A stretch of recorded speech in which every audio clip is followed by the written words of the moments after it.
നമസ്കാരം. Raf talk ഫുട്ബോളിലേക്ക് അവർക്കും സ്വാഗതം. ഇത്തവണത്തെ IFFHSൻ്റെ മികച്ച താരത്തിനുള്ള പുരസ്കാരം പ്രഖ്യാപിച്ചിരിക്കുന്നു. Men's world best player 2024 by IFFHS. IFFHSൻ്റെ അവാർഡുകൾ വളരെ പ്രാധാന്യത്തോടുകൂടി ഫുട്ബോൾ പ്രേമികൾ ഉറ്റുനോക്കുന്ന ഒരു കാര്യമാണ്. ഇത്തവണ മികച്ച താരമായി തിരഞ്ഞെടുക്കപ്പെട്ടിരിക്കുന്നത് റോഡ്രിയാണ്. 2024 IFFHSൻ്റെ മികച്ച താരം റോഡ്രി എന്ന് പറയുമ്പോൾ അദ്ദേഹത്തിന് 191 പോയിൻറ്റുകൾ ലഭിച്ചിട്ടുണ്ട്. അവരുടെ റാങ്കിങ് പോയിൻറ്റുകൾ ലഭിച്ചിട്ടുണ്ട്. അദ്ദേഹത്തെ ഒന്നാം സ്ഥാനത്ത് വെക്കുന്നു. അദ്ദേഹത്തിനാണ് ഇത്തവണത്തെ മികച്ച താരത്തിലുള്ള പുരസ്കാരം IFFHS സമ്മാനിക്കുന്നത്. രണ്ടാമതാണ് വിനി ജൂനിയർ.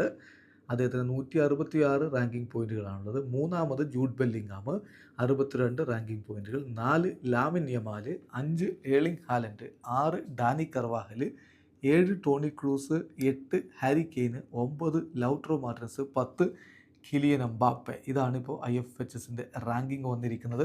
അപ്പം ഒരു സംശയവും വേണ്ട, ഇത്തവണത്തെ മികച്ച താരത്തിലുള്ള IFFHSൻ്റെ അവാർഡും റോഡ്രിക്ക്. വീഡിയോ അവസാനിക്കുന്നു. ഫുട്ബോൾ ലോകത്തെ കൂടുതൽ വിശേഷങ്ങളുമായി റാഫ് ടോക്സ് എത്താം.